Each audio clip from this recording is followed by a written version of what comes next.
वली ने पहले शख्स को देखा। इसने सफेद टी शर्ट और पैंट पहन रखी थी। इसने 2 नीली गेंदें कोने की पॉकेट में गिराई। ये एक अच्छा शॉट होता, लेकिन इसने क्यू बॉल एक मुश्किल पोजीशन में छोड़ दिया। अब इसे एक और मुश्किल शॉट खेलना था। इसने एक बार फिर गलती की और बॉल पॉकेट में गिरने की बजाय फर्श पर जा गिरी। इसका हरीफ तारीकी में खड़ा अपनी बारी का इंतजार कर रहा था। अब वो रोशनी में आ गया। इसने सब्ज कॉलर वाली कमीज पहन रखी थी, स्याह जीन्स और सर पर कदीम तर्ज की टोपी थी। वो कुछ घबराया हुआ सा लग रहा था। बार बार होंठों पर जुबान फेर रहा था और नीम व आंखों से मेज की तरतीब देख रहा था। इसने घबराहट के आलम में एक बार फिर मेज के गिर्द चक्कर लगाया। इस वक्त वली को इसके चेहरा बाएं तरफ से साफ नजर आया। मेज के ऊपर लगी हुई रोशनी में इसे इसकी आंख के नीचे वो लंबा और नोकदार जख्म नजर आ गया जिसका जिक्र टॉमस ने किया था। वह शख्स यकीनन मारियो था। वली ने मारियो के बारे में एक और बात भी नोट की कि इसने अपने गले में एक मजहबी तमगा पहन रखा था जो चांदी का बना हुआ था। कुंवारी मरियम की शबीह थी। इसे देखकर वली मुस्कुरा दिया। बेशतर लातीनी मुजरिम देवी देवताओं की पनाह में रहना चाहते हैं, जबकि इनमें से बेशतर किसी विलन से कम न थे। इस वक्त सेंट मोरियो के साथ थे। वो बदमाश बकिया मेज को छोड़कर आगे बढ़ा। इसने अपने हिस्से की जीती हुई रकम समेटी, करीब रखी हुई विस्की की बोतल उठाई, एक घूंट लिया और नारा लगाया, नेक्स्ट। वहां बैठे हुए 2 खिलाड़ी अपनी बारी का इंतजार कर रहे। इनमें से एक पेरिस और दूसरा मैगवार था। इसने इन्हें बआसानी शिकस्त दे दी, फिर अपने हिस्से की जीती हुई रकम समेटी और तेजी से बाहर आ गया जैसे कोई इसका ताक़ुब कर रहा हो। वली ने भी अपनी बियर खत्म की और चुपके से दरवाजे की तरफ बढ़ा। इसने ऐन उस वक्त बाहर कदम रखा जब मोरियो इससे आधे ब्लॉक के फासले पर सड़क पार कर रहा था। वली फुटपाथ पर ही खड़ा हो गया। इसने मोरियो से मुनासिब फासला रखा। मोरियो एक दफा पलट कर देखा कि कोई इसका पीछा तो नहीं कर रहा, लेकिन उसे वली नजर नहीं आया। इन्हें ज्यादा दूर नहीं चलना पड़ा। तकरीबन 1 ब्लॉक का फासला तय करने के बाद मोरियो एक हंसता हाल मोटेल में दाखिल हो गया। वली ने देखा इसने एक कार से छोटा सा सफरी बैग निकाला और पहली मंजिल पर गायब हो गया। वली ने ये इत्मीनान करने में चंद मिनट लगाए कि जख्मी चेहरे वाला वापस अपनी कार पर गया और मोटेल के दफ्तर से बाहर कार रोक दी।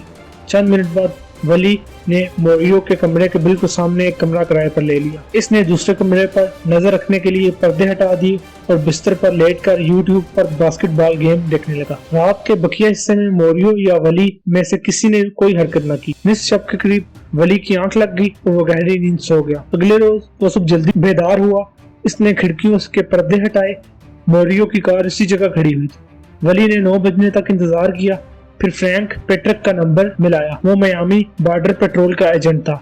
जब वली मियामी पुलिस में काम करता था तो फ्रैंक ने इसके साथ मिलकर कुछ केसेस पर काम किया था और इनमें दोस्ती हो गई। हाय दोस्त, क्या हो रहा है? फ्रैंक ने कहा, इन दिनों मेरे पास एक केस है फ्रैंक, और इसके लिए मुझे एक मददगार की जरूरत है। मुझे तफसील बताओ। वली ने उसे वही कहानी सुना दी जो टॉमस ने अपने दोस्त विक्टर के कत्ल के बारे में बताई थी। फिर इसने अपना कलीदी सवाल किया, क्या तुम लोग इन अफराद की लाशों का पोस्टमार्टम करते हो जो इस मुल्क में गैर कानूनी तौर पर स्मगल होते हुए मारे जाते हैं? फ्रैंक ने कॉफी का घूंट लेते हुए कहा, हम नहीं बल्कि काउंटी ऐसी लाशों का पोस्टमार्टम करती है। बाद औक़ात इन्हें जाया हुआ पर पड़े हुए काफी अरसा हो जाता है और वहाँ हड्डियों के सिवा कुछ नहीं मिलता, लेकिन इसके बावजूद उनका पोस्टमार्टम करके रिपोर्ट तैयार करते हैं। और क्योंकि इनमें से बेशतर प्यास और लू लगने से मरते हैं, इसलिए एक लाश जिसका सर पिचका हुआ हो वो किसी तवज्जो का मरकज बन सकती है। मैं यही समझता हूँ। क्या तुम चाहते हो कि मैं चेक करूँ और देखूँ कि उन्होंने क्या मालूम किया? अगर तुम ऐसा कर सकते हो, क्योंकि एरिज़ोना में मुझे कोई नहीं जानता। उन्होंने सिलसिला मुनक़ता किया और चंद मिनट बाद वली मोरियो को मोटेल से बाहर निकलते देखा। वो पैदल ही जा रहा था। वली ने इसका ताक़ुब किया। मालूम हुआ वो एक रेस्टोरेंट में नाश्ता करने जा रहा था। वली ने एक ऐसी मेज का इंतखाब किया जहाँ से वो इस बदमाश पर नजर रख सकता था। इसने अपने लिए भी नाश्ता मंगवा लिया। बिल अदा करने के बाद इसने दोबारा मोटेल तक मोरियो का ताक़ुब किया। इसके बाद वो एक बार फिर लंच के लिए कमरे से बाहर निकला। इस मरतबा भी वो रेस्टोरेंट में ही गया। वली ने भी इसकी तकलीद की और अपने लिए लंच मंगवाया। मोरियो ने दिन का बकिया हिस्सा अपने कमरे में टीवी देखते हुए गुजारा। वली 2 मरतबा इसके कमरे के दरवाजे के पास से गुजरा तो बदस्तूर टीवी देखने में मसरूफ था। सपहर खत्म होने वाली थी जब फ्रैंक ने इसे कॉल बैक किया। मेरा ख्याल है मैंने तुम्हारे मकतूल को तलाश कर लिया है। ओह, कहाँ से मिला? एरिज़ोना की काउंटी के गवर्नर ने 6 हफ्ते कबल रिपोर्ट दी कि टस्किन के जुनूब में 20 मील दूर एक लाश मिली है जिसकी खोपड़ी पर किसी भारी चीज से जरब लगाई गई थी। ऐसा लगता है कि वो कोई पत्थर था। इस वक्त तक लाश में कुछ बाकी नहीं बचा था, लेकिन वो इतना बता सके कि वो कोई जवान शख्स था। जबरदस्त। क्या अब भी उनके पास इसके बाकियात हैं? हाँ, क्योंकि बज़ाहिर ये कत्ल का केस है। ठीक है, इनसे कहो कि वो लाश की हड्डियां संभाल कर रखें और मुझे क्राइम सीन रिपोर्ट ईमेल कर दें। मेरा ख्याल है कि मैंने कातिल को इस इलाके में तलाश कर लिया है। फ्रैंक लम्हा भर के लिए शशदर रह गया। वो कौन है? इस वक्त कहाँ है? क्योंकि जहाँ ये वाक़या हुआ ये एक बॉर्डर पेट्रोल केस है और मैं इसमें दिलचस्पी ले रहा हूँ। मुझे उम्मीद थी कि तुम यही कहोगे। क्या तुम अगले 2 घंटे में यहाँ आ सकते हो और साथ थोड़ी सी मदद लेते आना? हाँ, हम आ रहे हैं। इस रात तकरीबन 7:30 बजे वली ने मोरियो को मोटेल छोड़ते देखा, लेकिन इसके साथ कोई सामान नहीं था। वली समझा कि वो डिनर करने रेस्टोरेंट जा रहा है, इसलिए इसका ताकुब नहीं किया। इसकी बजाय इसने फ्रैंक के साथ एक गैस स्टेशन पर मिलने का प्रोग्राम बनाया जो मोटेल से 2 ब्लॉक के फासले पर था। फ्रैंक अपने साथ 3 एहलकार लेकर आया था। वो तीनों लातीनी थे, इनकी उम्रें 30 साल से कम थी। उन्होंने टी शर्ट और जीन्स पहन रखी थी। वली ने अंदाजा लगाया कि इनमें से 2 बिलियर्ड हॉल के लिए बहुत मुनासिब थे और तीसरा मोटेल की खुफिया निगरानी के लिए। वो उनके साथ गाड़ी में बैठ के उन्होंने बिलियर्ड हॉल में और इसके अकब में वाक़ सड़क का एक चक्कर लगाया और एक एक्शन प्लान पर मुत्तफिक हो गए। फिर वो गैस स्टेशन से वापस आए और अपने अलग अलग रास्तों पर चल दिए। 1 घंटे बाद वली बिलियर्ड हॉल में वापस आया। इसे लगा कि वहाँ तकरीबन वही लोग थे जिन्हें वो गुज़श्ता शब देख चुका था, लेकिन इनमें 2 काबिल जिक्र अफराद यूनी और गिलासा का इजाफा हो चुका था। वो फ्रैंक के आदमी थे। वो बार के आखिरी सिरे पर बैठे हुए थे। इनके सामने बियर की बोतलें रखी हुई थी।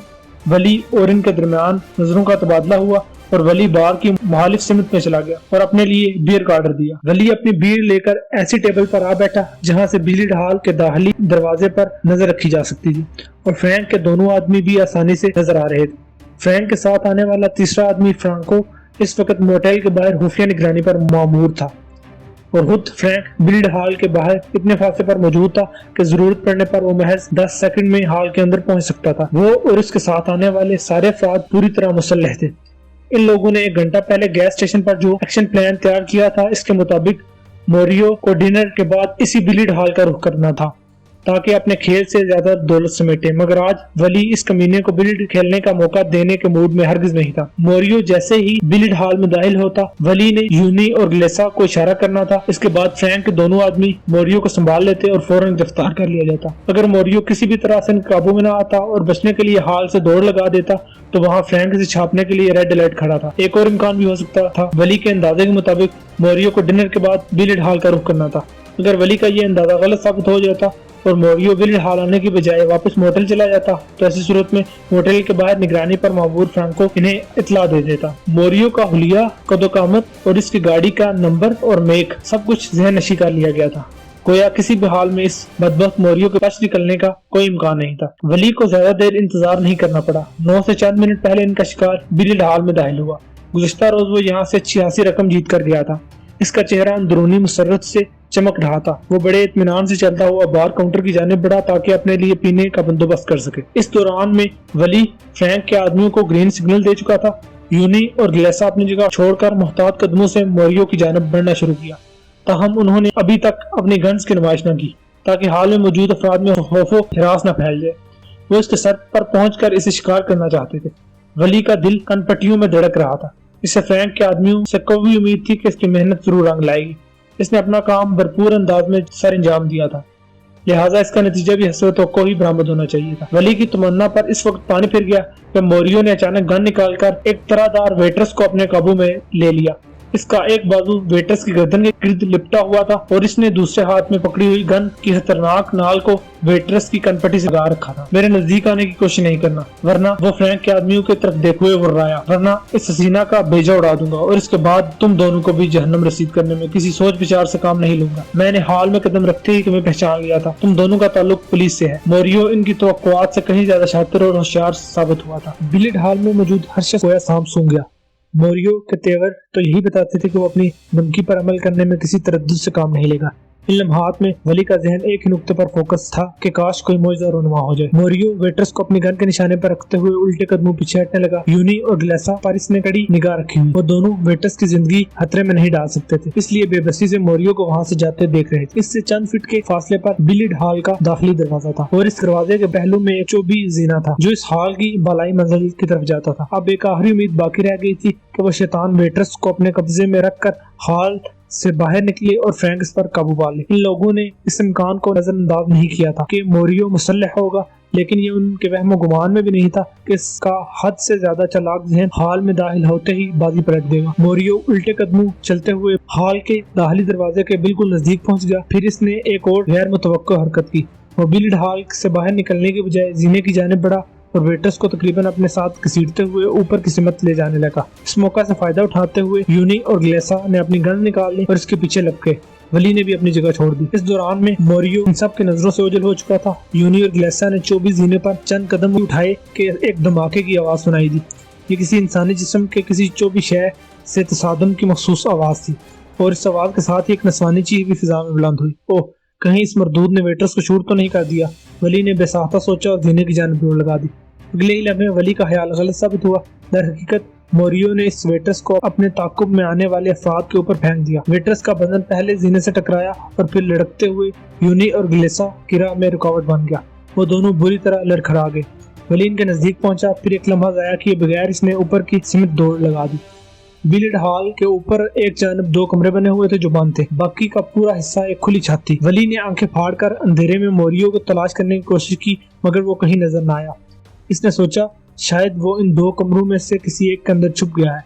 वली ने जैसे ही मज़कूरा कमरों की जानिब कदम बढ़ाया, इसे अपने अकब से एक क्लिक की महसूस आवाज सुनाई दी। उसे ये समझने में कतई दुश्वारी महसूस नहीं हुई कि इसके अकब में जो कोई भी था, इसने अपनी गन का सेफ्टी केच हटा दिया। वली ने अपनी रीढ़ की हड्डी में एक सर्द लहर सी दौड़ती हुई महसूस की, मगर वो हर खतरे को बालाए ताक रखकर एक झटके से घूम गया। मगर सिर्फ 3 फुट के फासले पर मोरियो गन बदस्त खड़ा इसे घूर रहा था। अंधेरा होने के बावजूद वली ने इसकी आंख के नीचे गाल पर मौजूद जख्म का निशान देख लिया और इसके गले में लटकती हुई कुंवारी मरियम की छोटी सी मूर्ति भी थी। मोरियो, पुलिस ने तुम्हें चारों तरफ से घेर रखा है, वली ने ठोस अंदाज में कहा। तुम्हारे फरार की कोई कोशिश भी कामयाब नहीं हो सकेगी। हाँ, अगर तुम चाहो तो इस छत से कूदकर हराम मौत को गले लगा सकते हो। हाथ ऊपर करो और कोई बकवास नहीं। मोरियो तहकमाना अंदाज में घुराया। मैं तुम सबको कुत्ते की मौत मारूंगा, मगर इससे पहले मैं ये जानना चाहता हूँ कि तुम्हें मुझसे क्या चाहिए। तुम लोग मेरे पीछे क्यों पड़े हुए? इस गलत फहमी में नहीं रहना कि हम तुम्हारी इसलियत से वाकिफ नहीं है। वली ने रजाकाराना ताउन का मुजाहरा करते हुए अपने दोनों हाथ हवा में बुलंद कर ली और कहा, तुम इंसानों की स्मगलिंग जैसे मजमूम धंधे में मुलव्वस हो और आज से 6 हफ्ते पहले तुमने मैक्सिको के रहने वाले चंद अफराद को गैर कानूनी तौर पर सरहद पार करवा के अमेरिका में दाखिल किया। उन लोगों में से विक्टर नामी एक नौजवान शख्स भी था। तो मोरियो ने उलझन ज़दा लहजे में कहा, तुमने एरिज़ोना के तपते सहरा में विक्टर के सर पर एक भारी पत्थर से ज़रब लगाकर इसे मौत के घाट उतार दिया। वली ने बदस्तूर जुर्रतमंदाना अंदाज में कहा, बॉर्डर फोर्स को इस वाकये का एक ऐनी शहादत मिल गई है। इसका नाम ट्रेसा है। ट्रेसा भी इन्हीं लोगों में शामिल थी जिन्हें तुम मैक्सिको से अमेरिका लाए थे। ट्रेसा इस वक्त बॉर्डर फोर्स की विटनेस प्रोटेक्शन में है, इसलिए मायामी बॉर्डर कंट्रोल का एक होनहार एजेंट फ्रैंक अपनी टीम के साथ इस वक्त तुम्हें घेरे में लिए हुए है। गन फेंक कर खुद को पुलिस के हवाले कर दो, तुम्हारा खेल खत्म। अभी तो मैं तुम्हारा खेल खत्म करने वाला हूँ, मोरियो ने संगीन लहजे में कहा। बाकियों को बाद में देख। मोरियो को अपनी बात मुकम्मल करने का मौका न मिल सका, क्योंकि इसी लम्हे एक फायर की आवाज गूंजी। फिर इस आवाज में मोरियो की अजियत भरी चीख भी शामिल हो गई। इसके साथ ही वो गन वाले हाथ को बुरी तरह झटकने लगा। गन इसके हाथ से छूटकर दूर अंधेरे में गायब हो गई। वली के जहन में पहला ख्याल यही आया